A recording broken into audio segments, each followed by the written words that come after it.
Hello students, நம்ம இந்த video 12th தமிழுக்கான பப்ளிக் எக்ஸாமோட ஒரிஜினல் கொஸ்டின் பேப்பர் தான் பார்க்க போகிறோம் பசங்களா. ஸோ தயவு செஞ்சு வீடியோ வந்து ஃபுல்லாக பார்த்துட்டு இந்த கொஸ்டின் பேப்பரில் இருக்கிற எல்லா கொஸ்டினுக்குமே ஃபஸ்ட்டு நம்ம பசங்க ஆன்சர் தெரியுதான்னு பாருங்கப்பா. ஏன்னா நான் தமிழ்நாடு கவர்மெண்ட் அஃபிஷியலாக கொடுத்த கொஸ்டின் வரப்பா. ஸோ இந்த கொஸ்டின் பேப்பரில் இருந்து நிச்சயம் நாளைக்கு கொஸ்டின் வருமா கேட்டிங்கன்னா அடிச்சு சொல்கிறேன். இந்த கொஸ்டின் பேப்பரில் இருந்து நாளை நிச்சயமாக நீங்கள் ஒரு சில கொஸ்டின்ஸை கண்டிப்பாக எதிர்பார்க்கலாம்ப்பா. ஏன்னா நம்ம தமிழ்நாடு கவர்மெண்ட் அஃபிஷியலாக மாடல் பேப்பர் சொல்லிட்டு நம்ம பசங்களுக்கு கொடுத்துருக்காங்க. ஸோ அதனால் இதிலிருந்து பல கொஸ்டின்ஸ் வர வாய்ப்பு இருக்குது.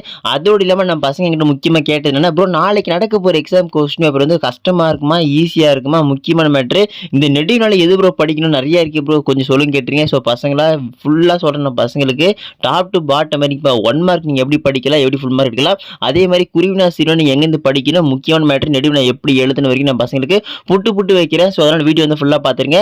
முக்கியமான மேட்ரு நம்ம சேனல் இப்போ தான் ஃபஸ்ட் டைம் பார்க்குறீங்கன்னா டக்குன்னு சப்ஸ்கிரைப் பண்ணிட்டு உங்கள் ஃப்ரெண்ட்ஸ்க்கு இந்த கொஸ்டின் ஷேர் பண்ணிட்டுருங்க. சரி வாங்க இப்போ வீடியோக்குள்ளே போயிடலாம். ஸோ பசங்களை ஃபஸ்ட்டு மேட்ரு தெளிவாக சொல்கிறேன். சூஸை பொறுத்த வரைக்கும் பார்த்தீங்கன்னா ஒரே மேட்ரு தான்ப்பா. அதாவது உங்களுக்கு மொத்தம் 14 சூஸ் வரும். அந்த 14ல் 10லேருந்து 12 சூஸ் புக் பேக் வந்துடும். 2லேருந்து 3 சூஸ் வந்து பார்த்தீங்கன்னா இன்டீரியரில் கேட்டுருவாங்க. ஸோ அதனால் முடிஞ்ச வரைக்கும் புக் பேக் நீங்கள் மேக்ஸிமம் படிச்சிங்கன்னா 1 மார்க்கை பொறுத்த வரைக்கும் நம்ம பசங்க பக்காவாக மார்க் எடுத்துலாம். சரிங்களா, அதில் எந்த ஒரு மாற்ற கருத்து இல்லைப்பா.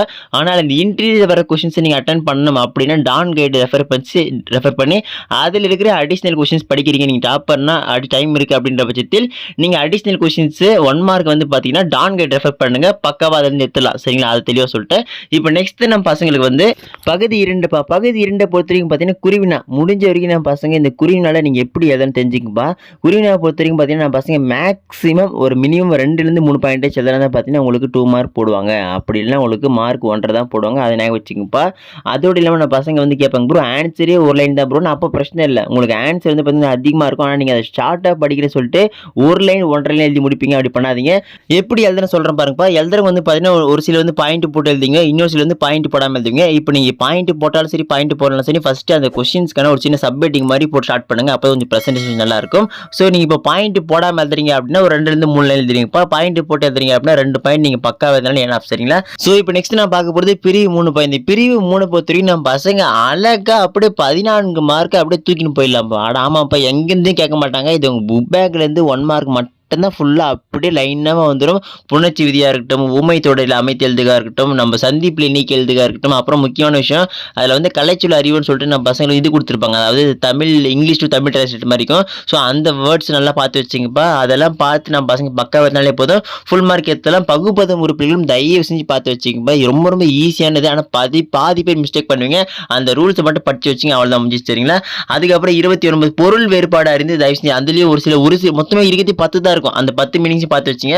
ஸோ எக்ஸாம்பிள் சொல்ற பாருங்க, புல்லுனா வந்து ஃபர்ஸ்ட் வந்து பார்த்தீங்கன்னா மாடு புல்லை மேய்ந்தது, அது ஒரு போடுங்க. இந்த புல் வந்து பறவை குறிக்கும். சரிங்களா, ஸோ இந்த மாதிரி நான் பசங்க மீனிங் படிச்சு வச்சிங்கப்பா. அதோடு இல்லாமல் முக்கியமான மேட்ரு இந்த கொஸ்டின் பேப்பர் இருக்கிற எல்லா கொஸ்டின்ஸும் நல்லா தெரியுதான்னு பார்த்துங்க. தெரியல தயவு செஞ்சு இந்த கொஸ்டின் பேப்பர் கொஸ்டின்ஸ்க்கான ஆன்சர் படிச்சு வச்சிங்க.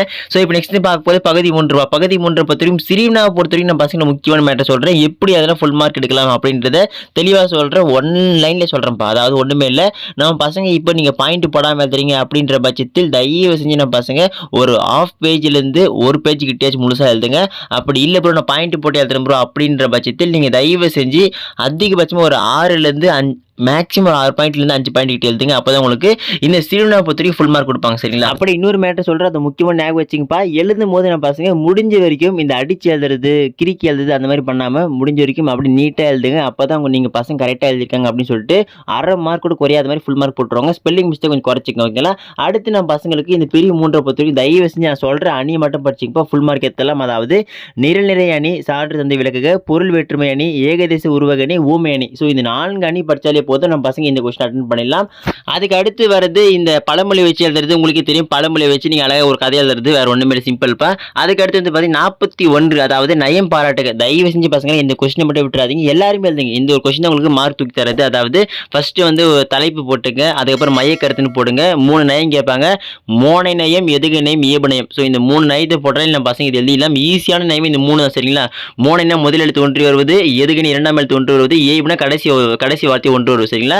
அதுக்கப்புறம் 43வது தமிழாக்கப்பா உங்க புக் பேக்ல இருக்க தமிழாக்க பார்த்து வச்சுங்க. அதுக்கப்புறம் 43வது கொஸ்டின் இந்த குறிப்பு, அதாவது காது கேளாதவர்கள் வினானுக்கும் இந்த கொஸ்டின் மட்டும் நான் பசங்க மோஸ்ட் அட்டன் பண்ணாதீங்க. அட்டன் பண்ணவே கூடாது. யார் காது கேளாதவர்களோ அவர்கள் மட்டும் தான் அட்டன் பண்ணணும் சரிங்களா. அதுக்கு அடுத்து பகுதி 4 பொறுத்தவரைக்கும் நெடுவினாப்பா. நெடுவினால திருக்குறள் நீங்க மொத்த நெடுவினா படிச்சா ஒன்று கம்ப்ளீட் ஆயிடுச்சு செய்யுள்ல. அதுக்கப்புறம் ரிமைனிங் உங்களுக்கு செய்யுள் உரைநடை நெடுவினா தான் இருக்கணும். அது என்ன படிக்கணும் நம்ம பசங்க ஆல்ரெடி வீடியோ போட்டுருக்கோம், போய் பார்க்கலாம் பார்த்துங்க. கீழே கமெண்ட் செக்ஷன் டிஸ்கிரிப்ஷன் லிங்க் தர முக்கியமான மேட்டர்ப்பா. நீங்க நெடுவினாவை எப்படி எல்லாம் ஃபுல் மார்க் எடுக்கலாம், எந்த தப்பு பண்ணா மார்க் எடுப்பாங்க, எந்த வயசுல நீங்க பிரசன்டேஷன் தரணும் அப்படின்ற வரைக்கும் நம்ம பசங்களுக்கு பக்கா ஒரு வீடியோ போட்டுருக்கோம், போய் பார்க்கலாம் பார்த்துருங்க.